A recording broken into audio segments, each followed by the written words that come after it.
today I want to go over just the nerves of the head and neck, which you already have cards on, but I want to go a little bit deeper into where they come from and what, more specifically, what they're doing. So, number one, we want to know that in total we have 12 cranial nerves, right?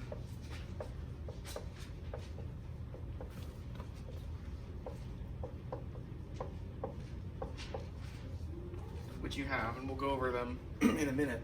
But we want to know where these are coming from. So there are specific regions that these nerves come from. So the first one is the forebrain.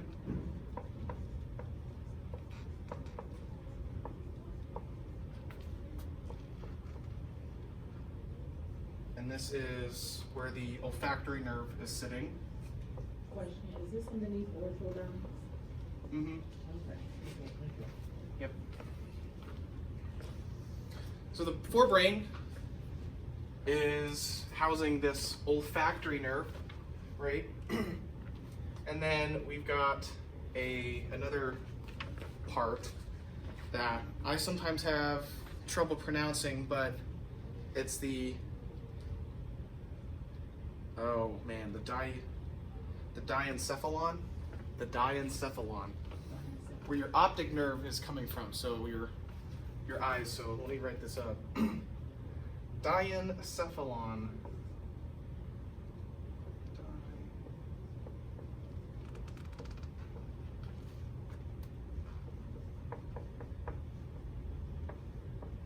The diencephalon. This is where your optic nerve is going to be.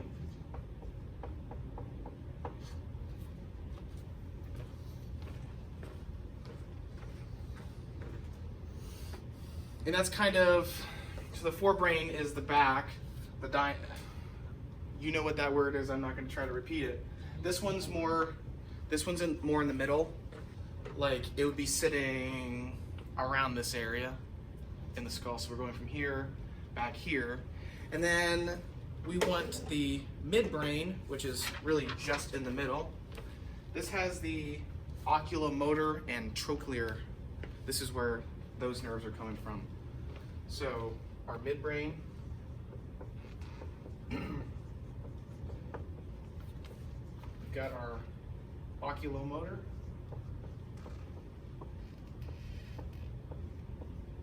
and our trochlear.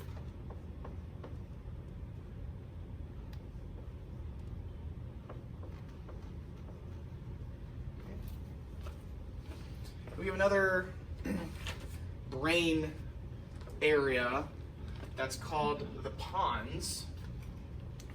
So the pons is actually where your trigeminal, abducens, and facial are coming from. So this one's really important for dentistry, specifically because of the trigeminal nerve and the facial nerve. So this is going to have trigeminal,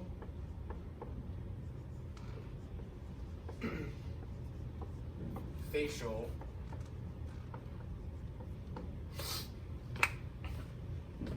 and then we're also going to have the abducens.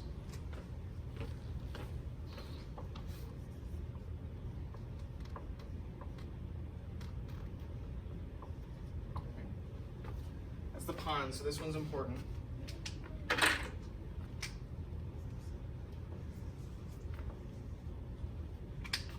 Because of these are important nerves in dentistry. Right?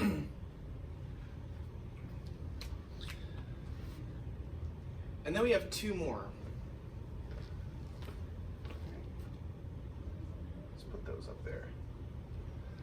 The first one is where your vestibulocochlear nerve is arising from, and this is called the pontomedullary junction.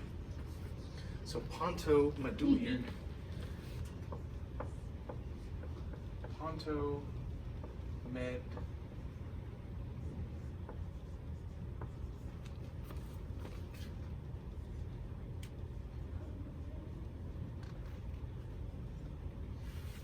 This has your vestibulocochlear.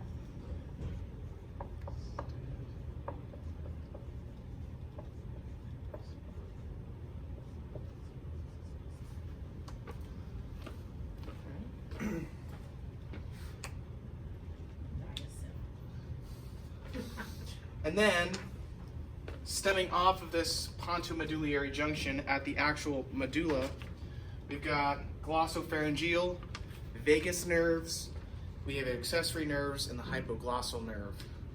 So this one's also pretty important, especially for speech and speaking, the glossopharyngeal nerve. So here at this part of the brain called the medulla, it's got a lot. We've got glossopharyngeal,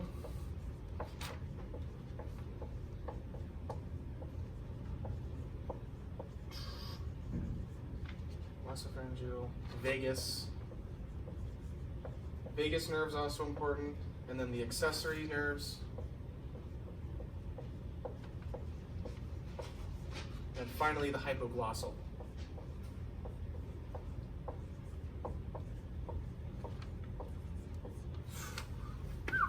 So that one that you highlighted, is the first word, is that a P or a D? It's a P. It's a P. Okay. Pons.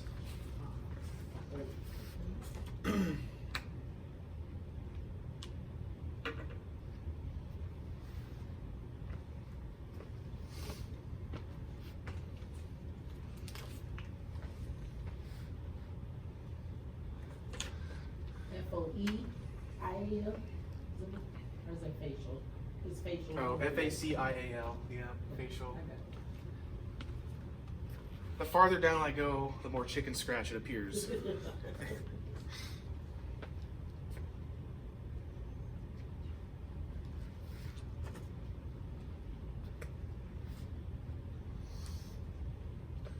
So we've got 12 of these nerves here, 12 cranial nerves. Now the cool thing about cranial nerves is they can serve different or multiple different functions, like sensory, visceral motor function, also like brachial motor function. So whereas spinal nerves are more specialized in their function. So cranial nerves are cool, right? We have all of these up here that we're looking at, how they're all connected with the brain at the bottom. Vagus nerves, important. Glossopharyngeal, pharyngeal. So the note about this is they can serve different functions or modalities.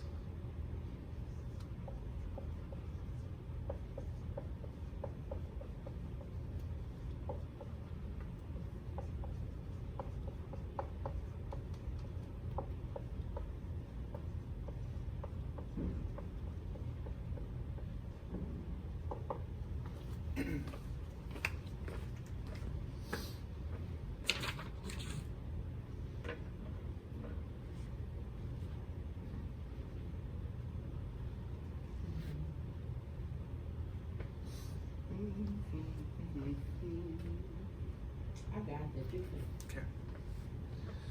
Okay. So next I'm going to talk about, so cranial nerves they're categorized by their function. So we have sensory function, we have motor function, we have mixed functions, right? So the first one is sensory function. So, sensory function, that gives you actually can, sensory functions that you can sense something, and then motor is just controlling your different muscles or glands. So let's put that up there.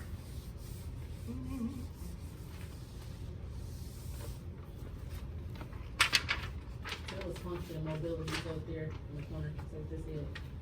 Yeah, function and modality. Oh. Okay. So they're organized, so we have sensory. If we want to be fancy, we can call those afferent nerves with an A.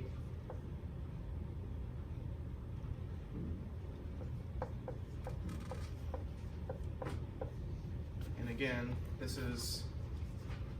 it transmits information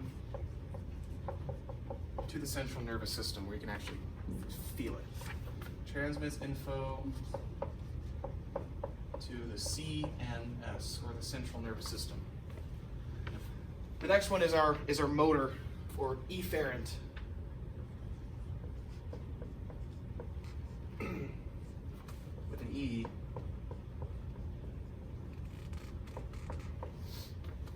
And this controls muscles.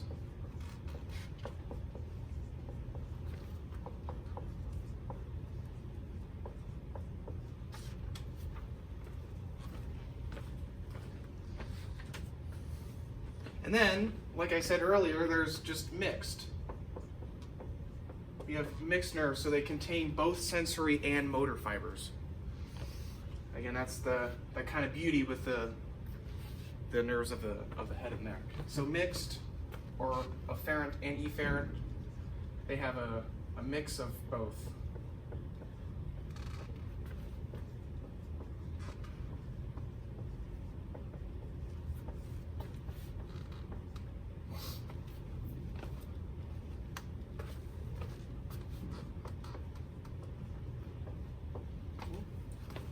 Mixed. Those are different types.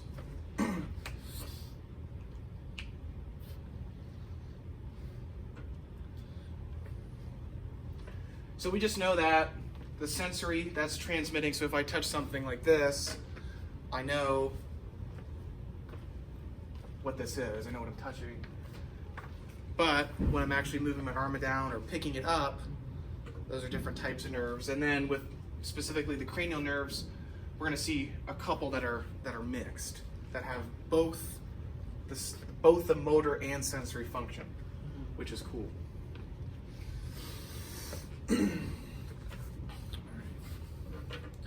So let's talk about the 12 cranial nerves. The first one is the olfactory nerve. And this one's cool because it's the olfactory nerves are, it's one of the few neuron types that actually regenerate through life. So every 30 to 60 days, these olfactory nerves are renewing themselves. So cranial nerve 1. My marker.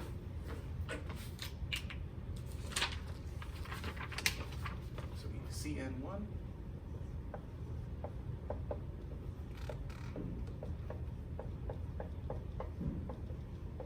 Olfactory nerve. And it's a sensory nerve. And it gives us sense of smell. Perfect. So that's a good thing that these are one of the only neuron types in the body that can regenerate 30 to 60 days. Keep your smell in check, so that's good. Okay. All right. And I'm just going to go through these briefly because I know you have them written down.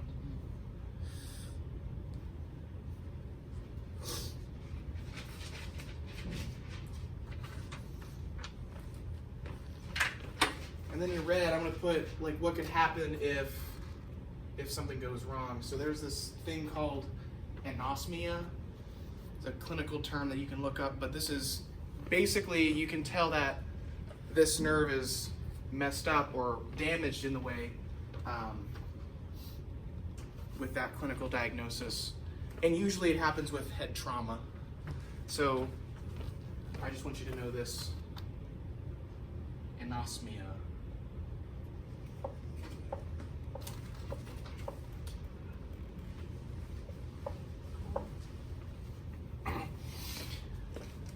The second one, our second nerve, is the optic nerve, which gives us vision. So cranial nerve 2 is optic, and it is a sensory nerve.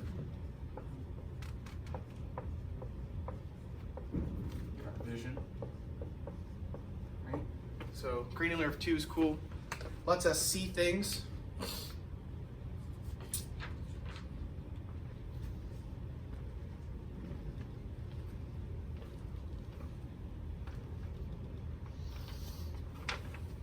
And the cool thing about the optic nerve is that it's actually on the track of the central nervous system. So there are other nerves that come out of our limbs that we call peripheral nerves, but this is actually the optic nerve is actually connected to the central nervous system.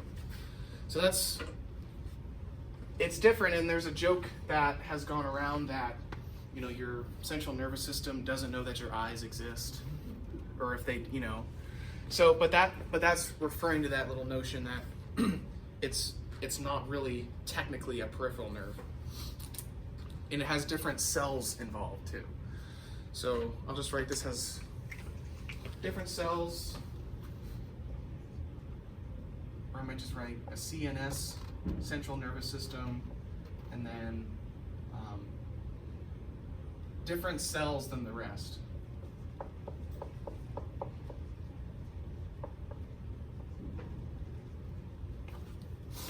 You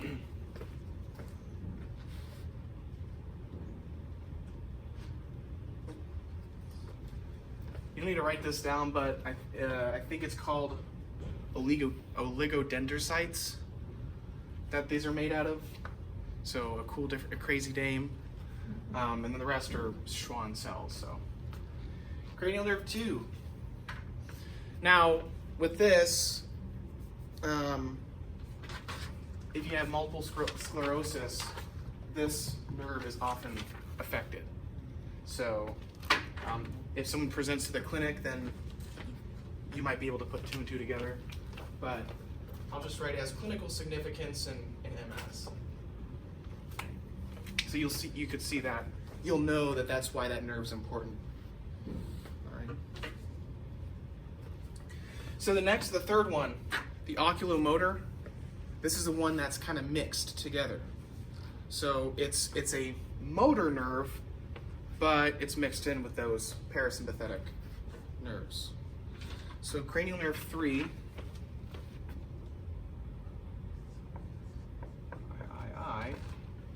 Oculomotor. This is eye movement, eyelids, and like constricting the pupils too. So this is all to do with oculomotor, like how your eyes are working. So this is mainly associated with eye movement.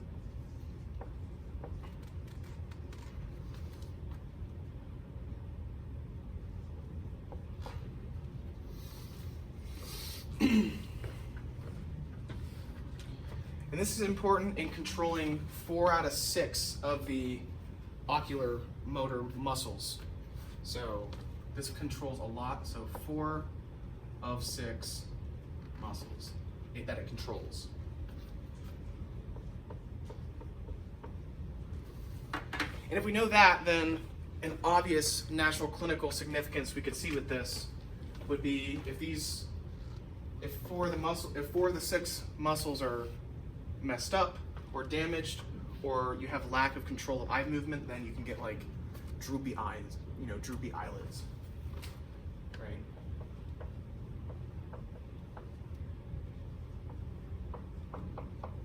Droopy eyelids.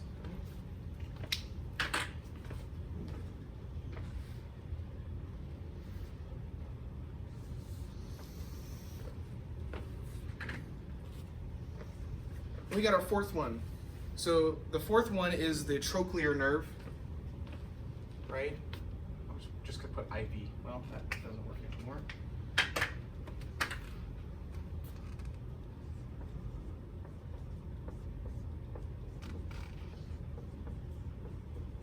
Trochlear. So the trochlear nerve, this is a motor nerve.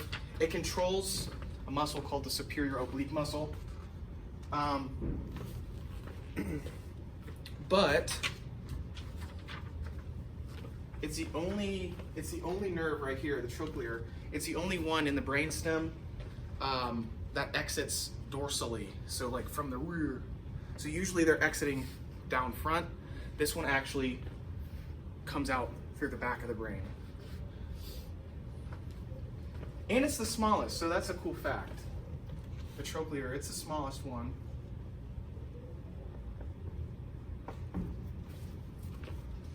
fun to know.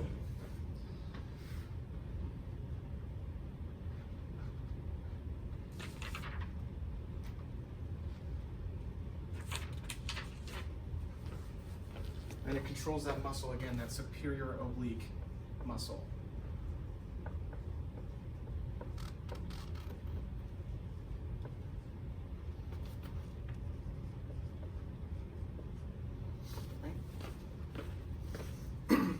So it controls that.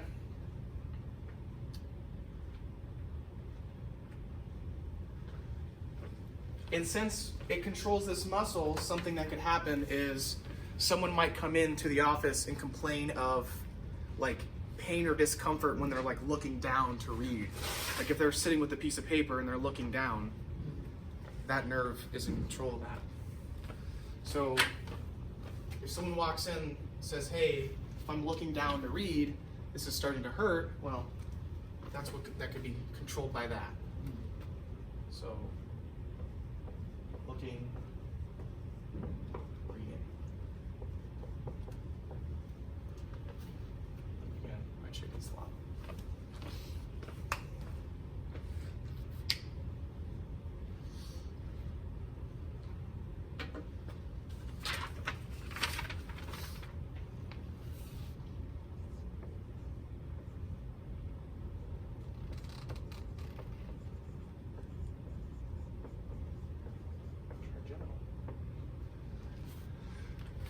So the fifth cranial nerve is called the trigeminal nerve.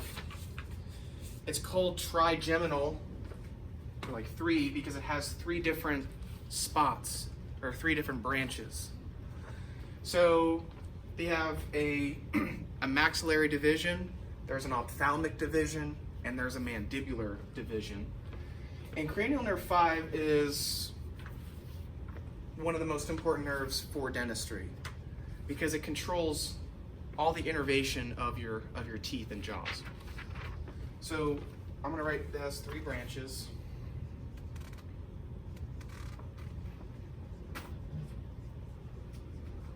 We have maxillary, mandibular, and ophthalmic.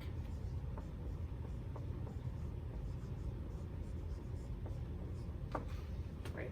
So we abbreviated maxillary and mandibular like that, and ophthalmic.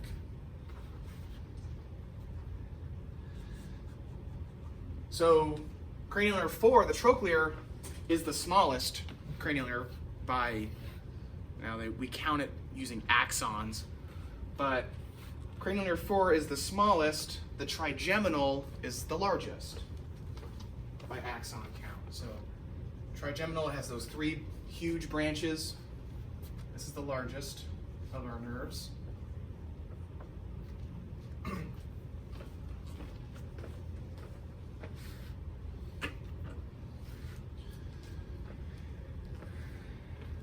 Now, if cranial nerve 5 gets damaged, then the clinical significance is that number. There's a lot, but with this, one of the most painful neurological disorders is trigeminal neuralgia. So if that gets damaged with such a large nerve like this, then it can cause one of the most painful neurological disorders in humans. So we want to associate this. Well, number one, I'd circle this, highlight it, I'll underline it, because it's important. But we want to look out for trigeminal neuralgia.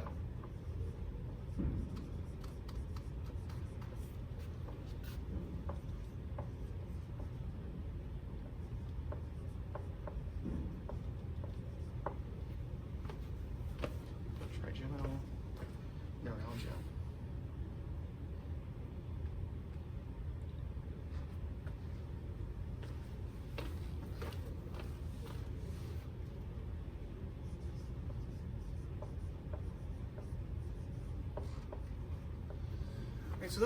So those are the first five, and they're pretty important. So we got our olfactory, where we get smell. Our optic gives us our vision. And then we've got 3 and 4 that are associated with eye movement. And then we have 5, which is broken up into 3 different parts, the maxillary branch, the mandibular branch, and the ophthalmic branch. Being the largest, it has a lot of clinical significance in dentistry. All right.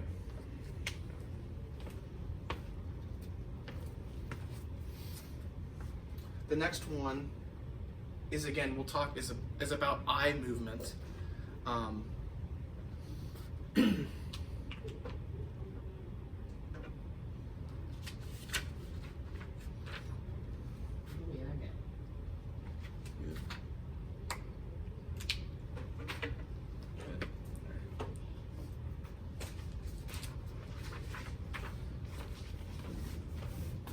So the sixth one, the abducens nerve, that controls lateral movement of the eye, right? So this is one of those that just connects to a muscle, is just in charge of that. So starting up at 6 or C.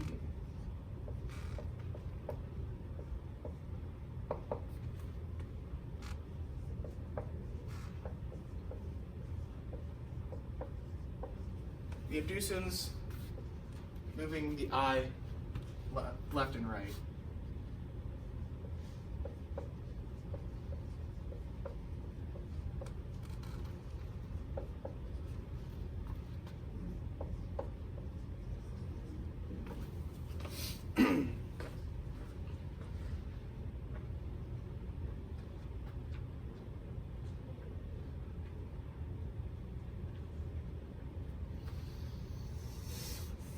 And a cool fact about this one is it actually takes the longest route of all the cranial nerves. So this nerve is susceptible to, intracranial pressure, just because it likes to go all the way around. So it's in charge of this, but I just want you to know it takes the longest course throughout the brain, throughout the head.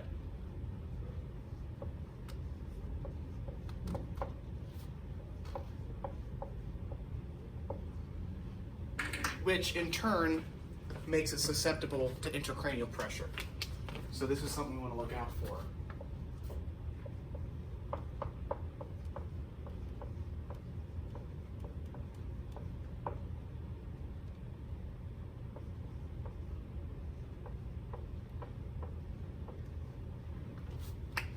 The abducens moves the eye left and right, takes a really long course throughout the cranium, and it has a potential of being susceptible to that pressure.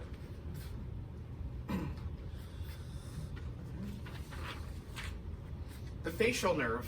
So the facial nerve controls facial expression. So this one's also fun. If we didn't have a facial nerve, we couldn't smile, and that would not be fun. So the facial nerve is important. Right? And it also has mixed fibers.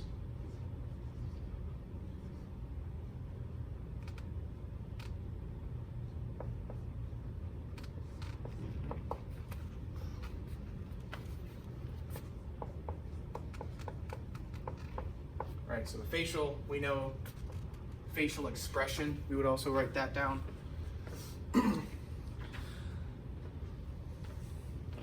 It also gives sensation to the anterior 2/3 of your tongue, so the front part of it.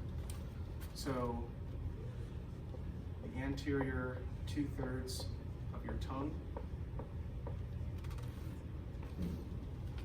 So that's another important thing.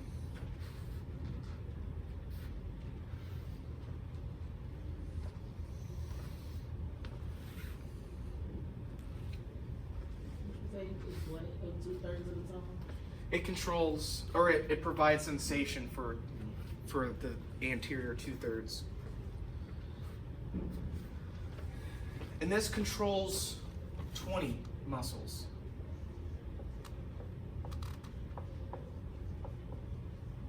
That's a lot. That's a lot. Now, if this gets damaged in a way where, well, you could have someone with we call it a unilateral facial paralysis, where one side of the face, so like Bell's palsy. So if this gets damaged, then you could have, facial paralysis on one or two sides.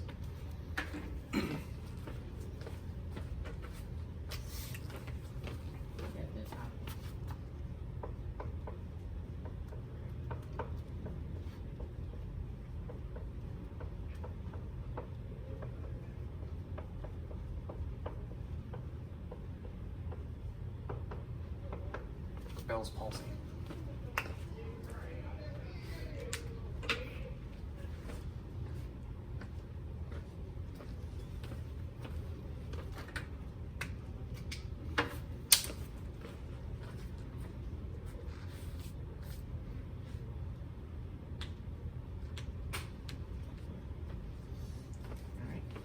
The next one is super cool. I like the vestibulocochlear one. So the vestibulocochlear is in charge of hearing and balance. So the hearing is the cochlear part, the balance is the vestibular part. So vestibulocochlear.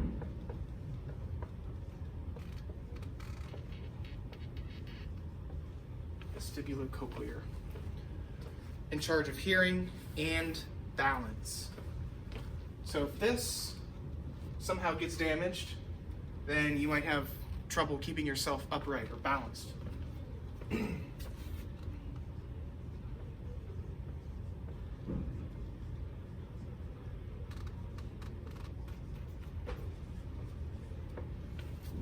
Vestibulocochlear.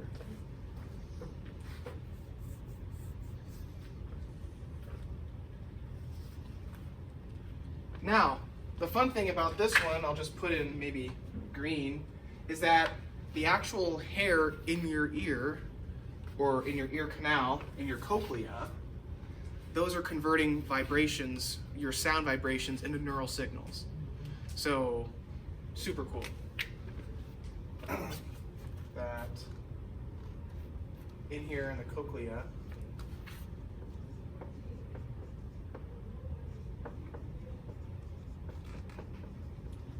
vibrations to neural signals that our brain can therefore decode. But balance and hearing, that's how the hair in your ear canal, that helps to convert the sound vibrations into neural signals.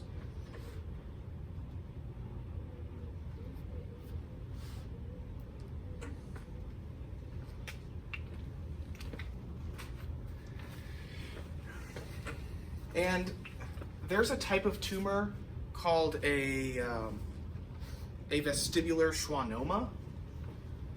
So again, if we're in the vestibule here, we're thinking about the vestibular schwannoma, and with that type of tumor, these cells are affected. So a type of tumor, let's see, vestibular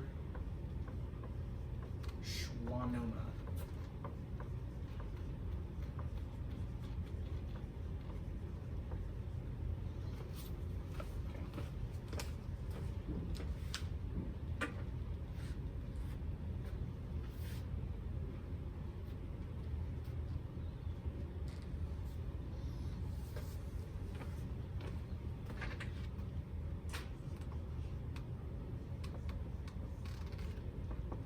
The ninth one. So this is our glossopharyngeal nerve. Okay, cool. We can start up and finish them all up on this one board. That red really likes to stay on it, doesn't it? Jeez. Alright. What was I? 9? 9. Yeah, glossopharyngeal. We talked about the the facial nerve giving sensation to the anterior 2/3 of the tongue. The glossopharyngeal nerve gives sensation to the posterior 1/3, right? Because it's the tongue, we can only really see a part of it, but a lot of it, it's so big that it goes down into the pharynx. So that's where those nerves are going. So let's write up the glossopharyngeal.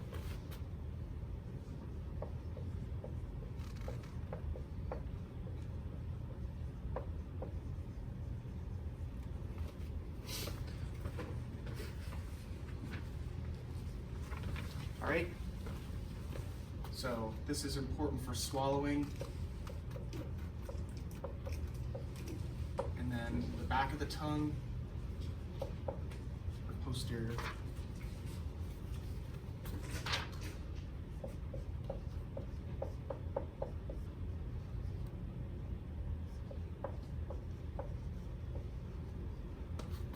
So if there's ever a question where it's like, what nerve or nerves innervate the tongue, you would have to say facial and glossopharyngeal, right?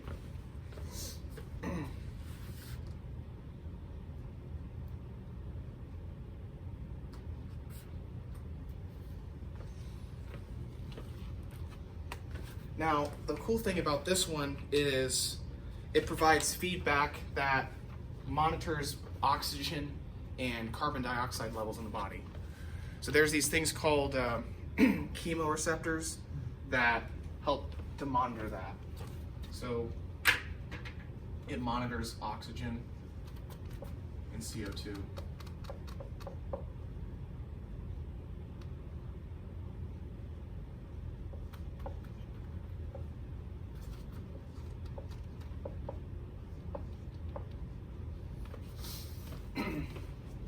So it gives that sensory information for that.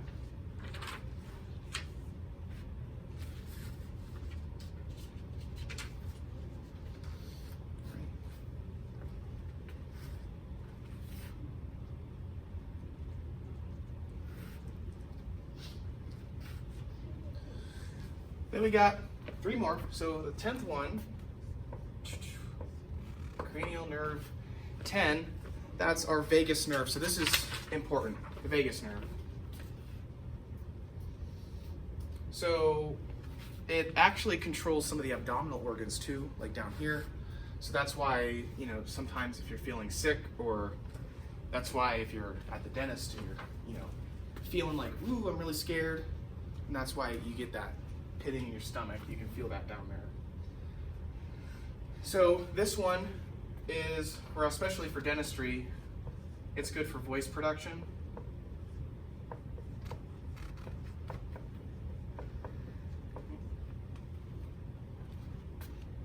More swallowing.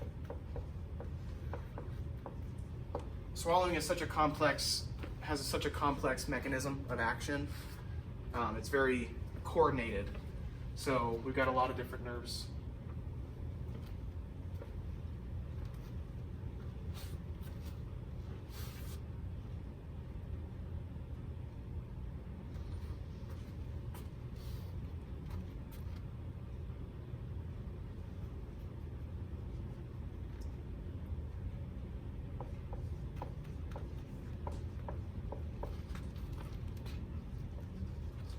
And then this one, since it does go, you know, it has a role in, you know, resting and in digesting, this is the longest cranial nerve.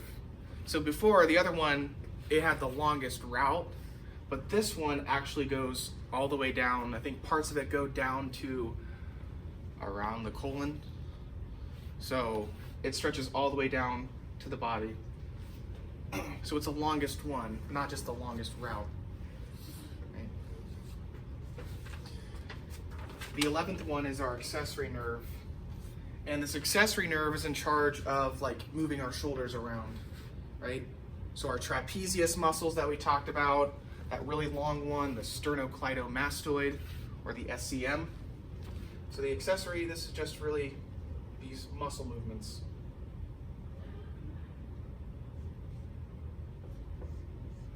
Accessory.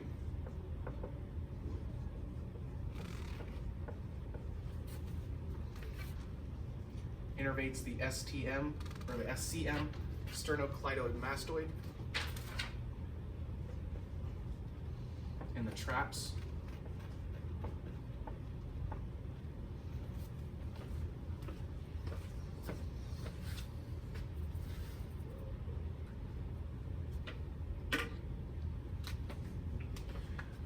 The cool thing about this is actually some of it doesn't originates from the spinal cord. So some of it comes from the brain, some of it comes from the spinal cord.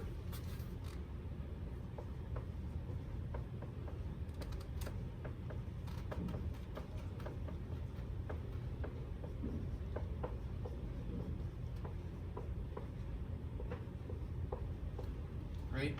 And if this gets damaged, you could have difficulty shrugging your shoulders or, you know, moving your head around left and right.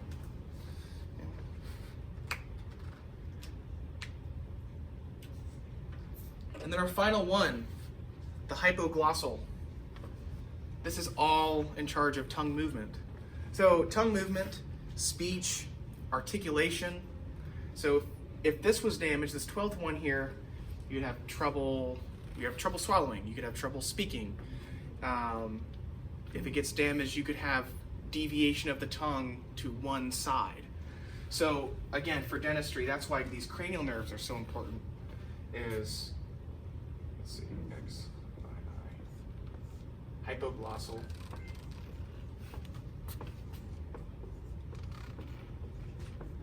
So we know hypo meaning underneath, glossal meaning the tongue. So it's in charge of that, or surrounding the tongue. So tongue movement.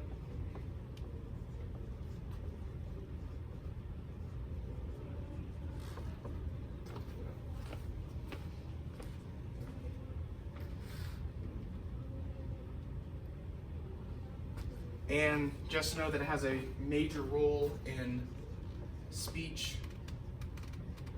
and articulation.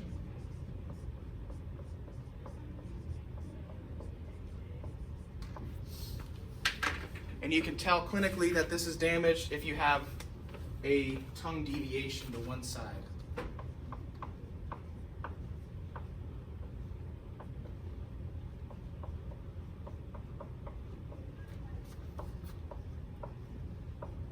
Left or right.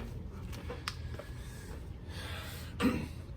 So, our glossopharyngeal, we got swallowing for the posterior 1/3. Our facial does the anterior 2/3.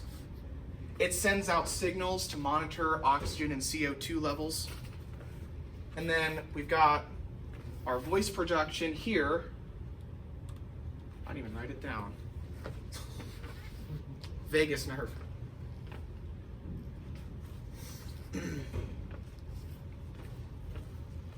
That'd be important. That'd be good to put up here. The vagus nerve. Speech production, the longest one. It's good for swallowing. And then the hypoglossal, again with the tongue, speech, articulation, that type of movement.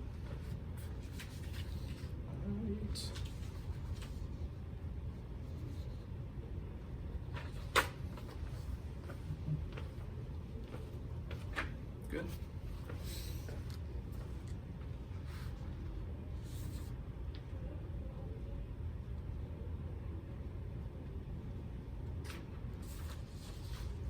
Just have a couple more I want to talk about. Oh, here we go. This would be good to write down. So a mnemonic that we like to use to help you remember all 12 is O, to touch and feel very good velvet. Ah. Yeah. So O, I'm not gonna write all of it, but O. You got to. I need to write this. See, down. O. To touch and feel.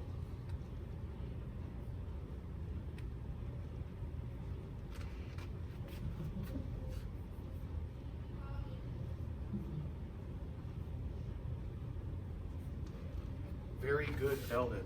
Ah.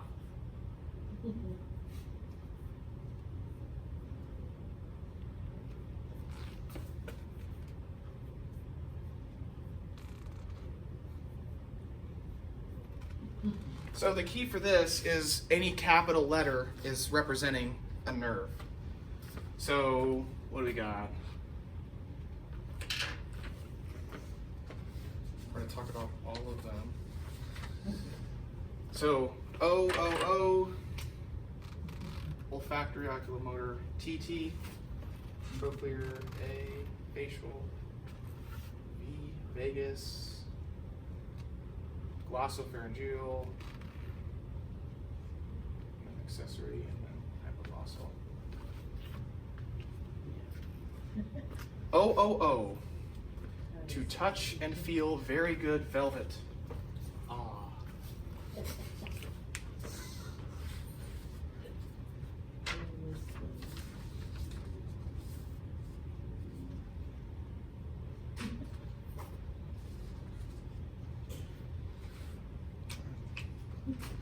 All right. So now, real quick, I just want to kind of put them all together and organize them in a way where it makes more sense instead of just listing them all off.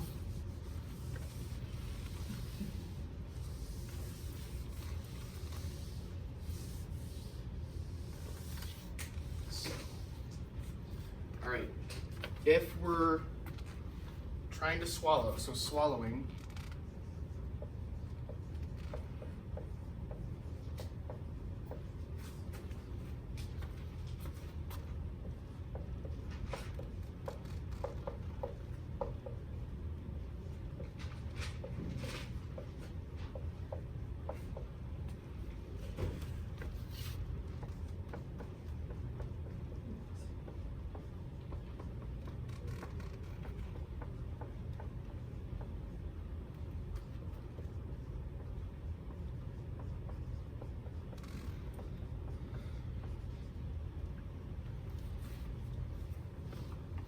so these are our three main categories that we want to focus on. We've got swallowing, vision and eye movement, and facial expression and communication. There's not much to write down here, but for swallowing, we have three nerves that are in charge of that. So we know the glossopharyngeal, the vagus, and the hypoglossal. So I'm just going to write the Roman numerals. IX, X, and 11.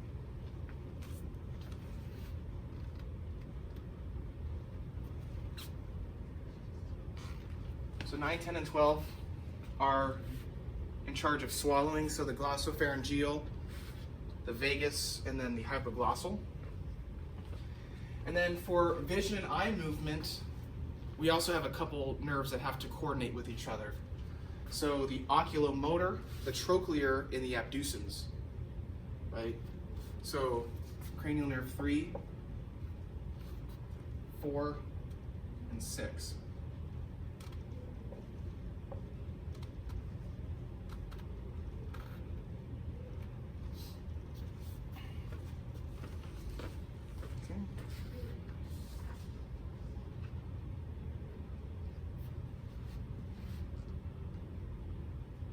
And then for facial expression and communication, the trigeminal and the facial nerve, right? So 10 and 12, super important.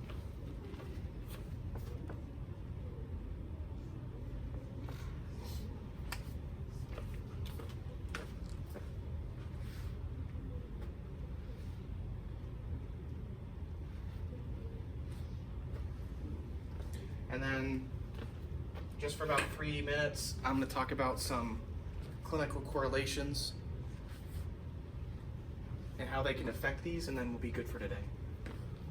And then tomorrow, we'll finish up the general anatomy, and we're also going to look at periodontics. So, but this is good just because of the flashcards you're making, and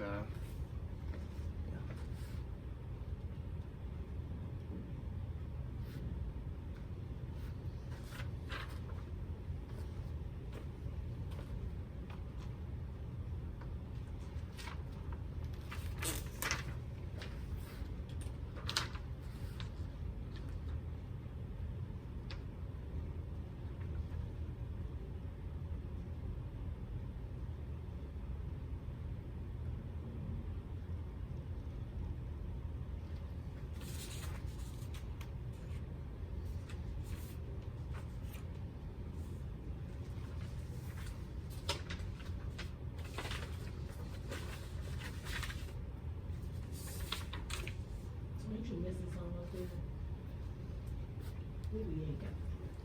No, I am. It's not all of them, but these are the ones that have to work together. Oh, so Yeah. all of them work together. Yep. So these are in coordination for all three of these different things. Okay. Whereas the other ones, it could just be controlling one muscle or something.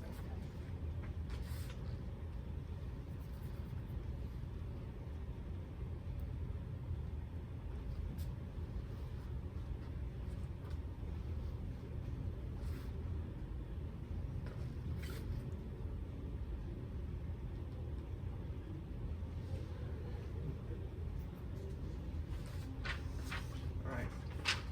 So real quick, just a little bit on like some pathologies or things that could happen.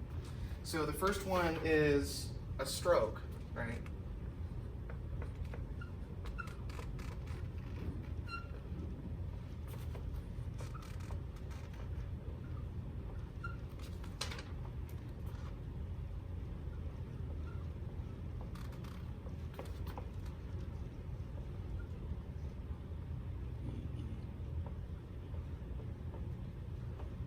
So a stroke, these can damage the actual nuclei of these, so the actual, the middle of those cells. So a stroke can damage these in the brainstem.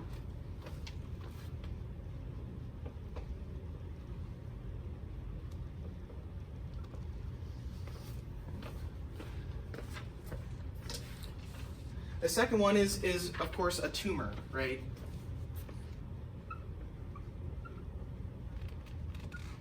These tumors can put pressure on nerves, damage them, right? So an example like an acoustic neuroma.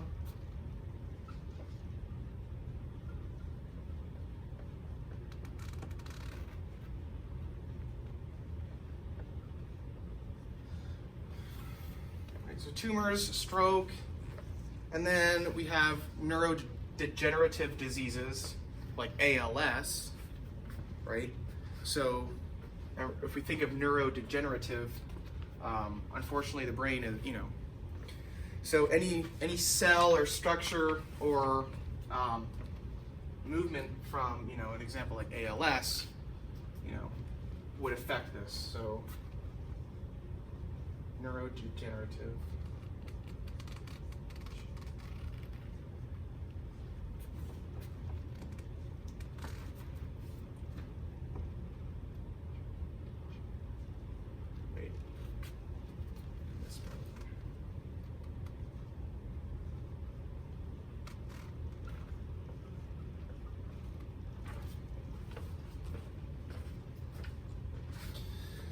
And then, of course, skull fractures. They're like basilar skull fractures.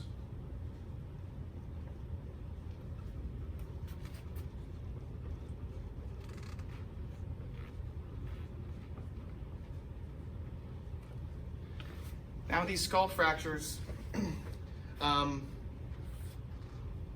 these are really, let's see. These affect mostly the olfactory and optic nerves. So if you have a skull fracture,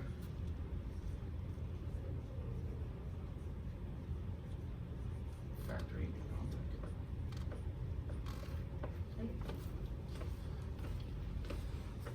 So just know that different traumas can affect all of these nerves. Know that some of them work together, like swallowing, vision, eye movement, and facial expression and communication. But just know these are the main kind of pathologies you'll see in the brain or with those nerves. Okay? So a stroke, neurodegenerative diseases like ALS, tumors like an acoustic neuroma, or a basilar skull fracture that affects the olfactory and optic. So just because they're at that base of the skull, and since they're sitting right here, they're susceptible.